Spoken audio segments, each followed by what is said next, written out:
प्यारे बच्चों, आज हम देख रहे हैं लेखांकन समीकरण, अकाउंटिंग इक्वेशन। अकाउंटिंग इक्वेशन क्या है, कैसे होती है, किस तरह से ये काम करती है, उसको समझने से पहले हम बैलेंस शीट देखते हैं। तो एक बैलेंस शीट को थोड़ा सा अपने देखते हैं। एक शॉर्ट बैलेंस शीट मैंने आपके लिए ली है जिससे हम समझ सकें कि क्या होता है। आप देखो, बैलेंस शीट के दो हिस्से हैं। इधर वाला जो हिस्सा है बैलेंस शीट का, उसमें एक तरफ कैपिटल और एक तरफ लाइबिलिटीज लिखा हुआ है, दूसरी तरफ एसेट्स लिखा हुआ है। और आप नोटिस करें बैलेंस शीट में इस तरफ और इस तरफ का टोटल जो है वो बराबर है। तो ये हमेशा बराबर ही होता है और इसका मतलब ये ही इक्वेशन है। आप इसको ऐसा समझें कि मैं आपको जो इक्वेशन सिखाने वाला हूँ वो इक्वेशन ये ही है कि कैपिटल और लाइबिलिटीज को यदि हम जोड़ते हैं तो वो हमारी एसेट्स के बराबर होती है। इसलिए इक्वेशन को समझने से पहले बैलेंस शीट को हमने देख लिया कि अच्छा ये इस तरीके से बैलेंस शीट होती है। अब मैं बैलेंस शीट की जो मुख्य चीजें हैं वो ही मैंने इसमें ली है। सबसे पहले आप देखो, लिखा है कैपिटल। कैपिटल का मतलब अब आपको पता है कि जो पैसा व्यवसाय का मालिक खुद लगाता है उसे कैपिटल कहा जाता है। और लाइबिलिटीज यानी अन्य जो होते हैं दायित्व, जो बाह्य लोगों को पेमेंट करने होते हैं, वो होते हैं। तो क्रेडिटर और बैंक ओवरड्राफ्ट ये दोनों मिलाकर उसके पास कितने हैं? 40,000 की लाइबिलिटीज है। यानी 60,000 उसने खुद लगाया अपने बिजनेस में और 40,000 रुपए उसके पास क्रेडिटर के उधार है और बैंक के उधार है। तो टोटल 40,000 उसके पास है। टोटल हुआ 1 लाख। अब इस 1 लाख को वो कहाँ खर्च करेगा? वो करेगा एसेट्स में। हो सकता है उसके पास कुछ पैसा बचा हुआ हो, उसने उधार माल बेचा हो, स्टॉक खरीदा हो, फर्नीचर खरीदा हो, मशीनरी खरीदी हो, बिल्डिंग खरीदी हो, क्योंकि ये ही पैसा ही तो वो क्या करेगा, इनमें खर्च कर सकता है। क्योंकि बिजनेस में जो पैसा है वो दो तरीके से आया था, कैपिटल के रूप में और लायबिलिटीज के रूप में। या तो आप पैसा बिजनेस में खुद लगाते हो और दूसरा या आप किसी से लोन लेते हो या उधार लेते हो। तो उस पैसे को जब आप खर्च करते हो तो वो खर्च ही तो एसेट्स में क्रिएट होता है ना। तो उसको ही एसेट्स कहा जाता है। इसलिए जितनी आपकी लायबिलिटी होती है उतनी ही क्या होती है? एसेट्स होती है। और ये ही बात अपने को इसमें समझनी है कि देखो, आप इस तरफ कोई भी चेंज होगा तो उसका प्रभाव इधर भी पड़ेगा। आप जैसे मान लो आप क्या करते हो, जैसे 60,000 रुपए आपके पास थे, आपने क्या किया, 20,000 रुपए का स्टॉक खरीदा। तो 20,000 रुपए का स्टॉक खरीदने से आपका जो स्टॉक है वो क्या हो गया, 20,000 से बढ़ जाएगा और कैश जो हमारे पास थी वो क्या हो जाएगी, कम हो जाएगी। इसलिए बैलेंस शीट बराबर रहती है दोनों तरफ। ये भी एक बहुत इंपॉर्टेंट पॉइंट है जो समझने का था। तो अपने इक्वेशन के पॉइंट ऑफ व्यू से यदि बात करें तो कैपिटल और लायबिलिटीज दोनों को जोड़ते हैं तो वो एसेट्स के बराबर होती है। ये इक्वेशन का बेस रूल है। और एक और चीज कि दोनों तरफ प्रभाव पड़ता है और ये दोनों तरफ की टोटल बराबर होती है। मेरे हिसाब से आपको यहां तक की सारी बात समझ में आ गई होगी कि एक बैलेंस शीट में क्या चीजें होती है और वो कैसे बराबर होती है। अब आगे देखते हैं। अब आप देखें इक्वेशन। तो इक्वेशन में जो समीकरण है उसमें आपके 3 भागों में उसको बांटा जाता है। कैसे है वो अभी आप देखते ही समझ में आएगा। हमने कहा एसेट्स किसके बराबर होती है? लायबिलिटीज और कैपिटल के बराबर। तो बैलेंस शीट यही तो थी। उसमें क्या होता था, सी और एल इधर लिखा हुआ था, इक्वल टू क्या लिखा था, एसेट्स लिखा था। वही तो है ही। अब उसके बाद में वो ये कहते हैं कि अगर चूंकि इनकी टोटल बराबर है तो आप देखिए, जैसे एसेट्स 1 लाख है, उसमें लायबिलिटीज 40,000 है और कैपिटल 60,000 है। ऊपर हमने बैलेंस शीट देखी थी, आप देखो वो सेम है। अब वो कहते हैं लायबिलिटीज इक्वल टू, इस इक्वेशन को हम ऐसे भी लिख सकते हैं, liabilities is equal to assets minus capital. यानी एसेट्स का जो 1 लाख है उसमें से यदि हम कैपिटल के 60,000 घटा दें तो लायबिलिटीज 40,000 आ जाएगी। तो अब आप देखो ये जो इक्वेशन है, अगर हम ये लायबिलिटीज को आगे रखें तो क्या होगा, ये कैपिटल उधर जाकर लेस हो जाएगी तो liabilities is equal to assets minus capital रह जाएगा। तो ये आपकी सेकेंड इक्वेशन हो गई, है ना। इसको हम ऐसे याद रख सकते हैं, L is equal to A minus C. अब उसके बाद में थर्ड क्या बनी, थर्ड भी इसी से बनी है। इसमें क्या लिखा है, capital is equal to assets minus liabilities. Liabilities यहां मतलब होता है एक्सटर्नल लायबिलिटीज। तो 1 लाख एसेट्स है जिसमें से 40,000 आपके एक्सटर्नल लायबिलिटीज घटाया, तो इसका मतलब कैपिटल कितनी हो गई, 60,000 रुपए हो गए। तो एक ही इक्वेशन को उल्टा सीधा करके हमने इसको लिखा हुआ है। ये ही अकाउंटिंग इक्वेशंस होती है। मेरे हिसाब से आपको बहुत आसानी से ये चीज याद रह सकती है। एक बार मैं वापस बता देता हूं, assets is equal to capital plus liabilities, ये पहली होगी। फिर अगर आप लाइबिलिटीज को आगे ले लेते हो तो liabilities is equal to assets minus capital, ये दूसरी हो जाएगी। अगर आप कैपिटल को आगे ले लेते हो तो एसेट्स माइनस लाइबिलिटीज हो जाएगी। तो ये इस तरीके से घूमती रहती है। तो ये 3 इक्वेशन आपकी हो गई। मेरे हिसाब से आपको इक्वेशन तो याद हो गई है।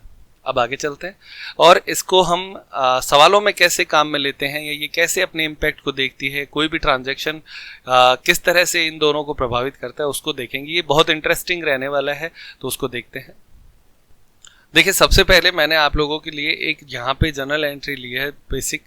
Ram started business with 75,000 capital. Ram ने 75,000 रुपए के कैपिटल से बिजनेस स्टार्ट किया, है ना। तो अब अपने को इसको ये समझना है कि ये इक्वेशन पे कैसे इम्पैक्ट डालेगा, तो वो देखते हैं।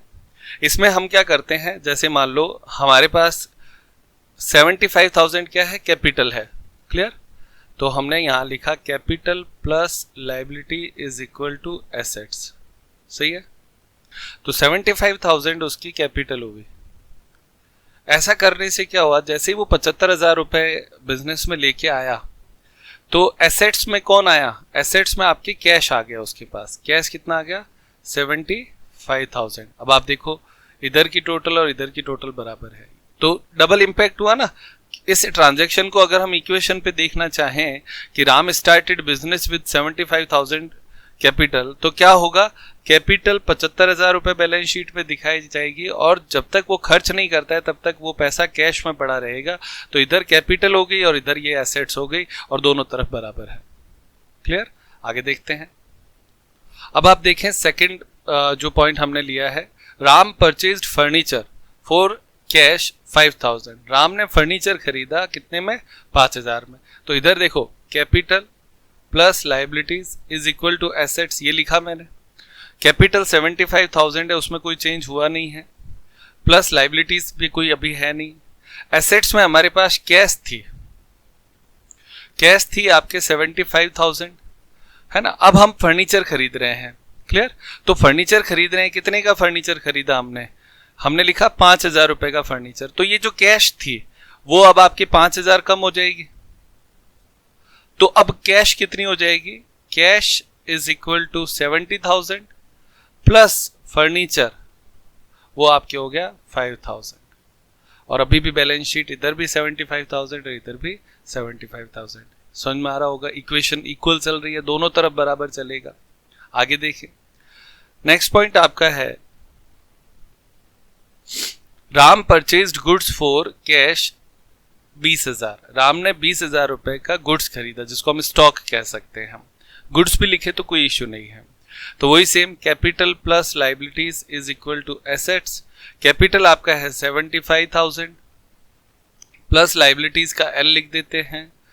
कैश, अब आप देखो 20,000 रुपए कैश और कम हो गया, तो अब अपने पास कैश कितना बचेगा, तो कैश हो गया तो आपके 70 में से 20 गया 50,000 प्लस फर्नीचर अपना है ही है 5,000 प्लस गुड्स जिसको आप स्टॉक कह सकते हो, वो आपका हो गया 20,000। अभी भी देखो बैलेंस शीट बराबर है ना।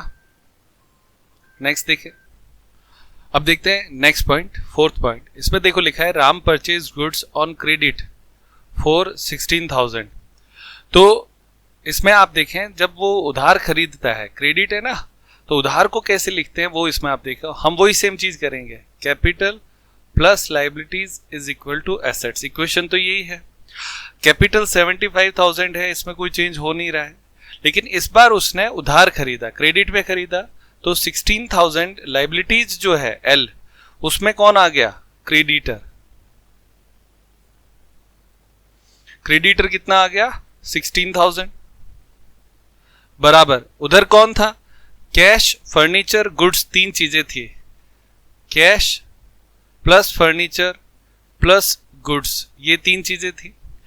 कैश था 50,000, मैंने 50,000 लिखा, प्लस फर्नीचर 5,000 लिखा, प्लस अब आप देखो गुड्स पहले 20,000 था और 16,000 का और हो गया, तो 20 और 16 कितना होता है 36,000, 36,000, ये हमने इधर लिख दिया। अब आप देखो इधर की टोटल कितनी हुई 75,000 प्लस 16,000, और इधर भी क्या हो गई, 75,000 पहले था प्लस 16,000 हो गया, तो टोटल कितना हो गया, 5 और 6 191,000। तो इधर की भी टोटल 91,000 और इधर की भी टोटल 91,000। ये इक्वेशन ऐसे काम करती है। देखो दोनों तरफ बराबर चलता है बैलेंस शीट, और उसका कारण सही समझ में आ रहा है कि बैलेंस शीट बराबर क्यों होती है हर ट्रांजैक्शन के बाद। देखिए आगे, अब आप देखें 5th पॉइंट, गुड्स कॉस्टिंग 12,000, 12,000 की कॉस्ट का गुड्स था, बेचा, सोल्ड, ऑन क्रेडिट, उधार बेचा, फॉर 15,000, कितना, 15,000 रुपए में बेचा और उधार बेचा है। अब इस इक्वेशन को समझते हैं, ये और अच्छा एक पॉइंट है। Capital plus liabilities is equal to assets. Okay, capital हमारे पास थी 75,000 प्लस लाइबिलिटीज में अब आपके पास क्रेडिटर है, तो क्रेडिटर का सी लिख रहा हूं मैं 16,000 बराबर किसके, cash plus furniture plus goods. अब आपके एक नाम और जुड़ जाएगा, हमने ये जो 12,000 का बेचा है वो क्रेडिट बेचा है, तो डेटर आ जाएगा। डेटर कितने का आएगा, 12,000 का था, 15,000 में बेचा है, तो बेचा तो 15,000 में है, तो यहां 15,000 आएगा। एक बात, गुड्स जो था वो 36,000 का था, सही है ना, तो 36,000 में से 12,000 की कॉस्ट का चला गया, इसमें से कॉस्ट कटेगा, ये तो आप समझते ही हैं प्रॉफिट, क्योंकि जो डिफरेंस है वो तो प्रॉफिट है। तो 12,000 की कॉस्ट का इसमें से हम घटा देंगे, तो 36 में से 12 जाएगा 24,000, 24,000 प्लस फर्नीचर अपनी जगह पे वही सेम है, 5,000 का फर्नीचर, और कैश आपके पास वही है 50,000 की। हो गया। अब आपका जो प्रॉफिट आया वो कहां जाएगा, प्रॉफिट इस कैपिटल में जुड़ता है, प्लस प्रॉफिट 3,000। अब आपकी इक्वेशन यहां से अगर हम इसको देखें तो 75 और 3 78, 78,000 प्लस 16,000 इधर का तो हो गया, इस तरफ आपके 50,000 प्लस 5,000 प्लस 24,000 प्लस 15,000। अब आप दोनों तरफ की टोटल लगाएंगे, टोटल में आप देखो इधर का हो जाएगा 8 और 6 4, तो 84,000, 91 था, 94,000, 91 था, उसमें 3 प्लस हो जाएगा, तो अब इधर का टोटल तो आपका आ गया 94,000, और इधर भी आपकी क्या हुआ, 3,000 रुपए से केवल डेटर बढ़ गया, एक तरफ स्टॉक कम हो गया, तो इधर का भी टोटल आएगा 94,000। ये आपके इस तरीके से देखिए आगे। अब आगे देखते हैं, लास्ट पॉइंट हम एक और देखते हैं, पेड ₹1,000 फॉर रेंट, खर्चा चुकाया इस बार। तो खर्चा चुकाने से क्या होगा कि हमारा जो कैश है वो आपके कम हो जाएगा, इम्पैक्ट जो है वो कैश पे आएगा, क्लियर, और हमारा जो प्रॉफिट पार्ट था उसमें से वो उतना कम हो जाएगा। तो देखते हैं कैसे। सबसे पहले हमने लिखा 75 capital plus liabilities is equal to assets. अब इसमें हम एक एक करके लेते हैं। सबसे पहले कैपिटल जो था वो 78,000 था, तो मैंने लिखा 78,000, उसमें कोई चेंज नहीं कर रहा हूं अभी मैं। प्लस क्रेडिटर था वो आपके था 16,000, वो मैंने लिखा 16,000, दोनों बातें सही हैं। अब इस तरफ आपके खर्चा पेमेंट है, इसलिए बाकी सारी चीजें सेम रहेंगी, सेम यानी 94,000। इसमें से केवल कैश कम हो जाएगा, एक कैश को अपने को यहाँ पे कम कर लेना चाहिए, तो सेम नहीं लिख के पहले मैं लिख देता हूँ बाकी सारा। कैश तो लिखेंगे यहाँ पे, पहले कैश 50 था, 50 में से एक गया 49,000। अब बाकी सारा जो है वो आपके सेम रह जाएगा, क्लियर। इसका मतलब यहाँ पे 94,000 में से केवल 1,000 जो उसने पेमेंट किया वो कम हुआ, यानी इधर का टोटल आपके आएगा 93,000। ये समझ में आता है। इधर आपकी जो प्रॉफिट हमने इसमें जोड़ा था ना 3,000 रुपए, ये जो हम खर्चा पेमेंट करते हैं एक्सपेंडिचर, वो हमारे प्रॉफिट को कम करता है। तो जो 3,000 था उसमें से 1,000 कम हो गया, तो जो 78,000 था ना, चूंकि हमने वो प्रॉफिट उस कैपिटल में जोड़ दिया था, तो इस बार वो वापस लेस हो जाएगा, यानी इस तरफ आपके 77,000 हो जाएगा, लेस कर देंगे एक्सपेंसेस को। तो एक्सपेंसेस लेस होने के बाद में अब आप देखो इधर आपके ये हो गया और इधर ये हो गया, दोनों की टोटल आपके 93,000, इधर का भी और इधर का भी 93,000। ये इस तरीके से हुआ। अब मैं आपको ये जो 6 ट्रांजैक्शन हमने देखे, इसके बाद में बैलेंस शीट कैसी बनती है वो मैं आपको दिखाता हूँ। देखें, अब आप देखें हम बैलेंस शीट बना रहे हैं, पूरी न्यू बैलेंस शीट, जिसके बाद में सबसे पहले आप लिखो कैपिटल। तो आप कितने कैपिटल से स्टार्ट किया सबसे पहले वो लिखना है, 75,000 प्लस आपने फाइनल प्रॉफिट आपका सारे ट्रांजैक्शन करने के बाद में प्रॉफिट कितना हुआ, तो प्रॉफिट हमने कहा कि सर अब तो 2000 रहा है, तो दोनों जोड़कर कितना हुआ 77,000 प्लस एक हमने कहा क्रेडिटर,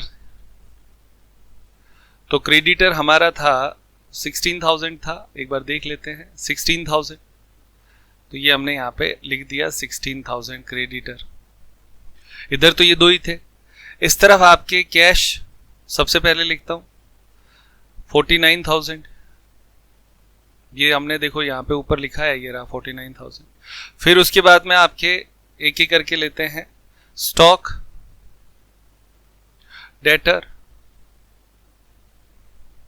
फर्नीचर। तो स्टॉक, डेटर, फर्नीचर में स्टॉक देखो ये यहां डेटर था 15,000, गुड्स आपके 24 और फर्नीचर 5,000, तो फर्नीचर 5,000। डेटर अभी देखा हमने, डेटर 15,000 और गुड्स 24,000, तो डेटर 15,000 और गुड 24,000। अब आप टोटल लगाएं इधर, 6 और 7 13 का 3, 1 2 3 असल लगे, 1 9 8 और 1 9, 93,000 इधर का हो गया।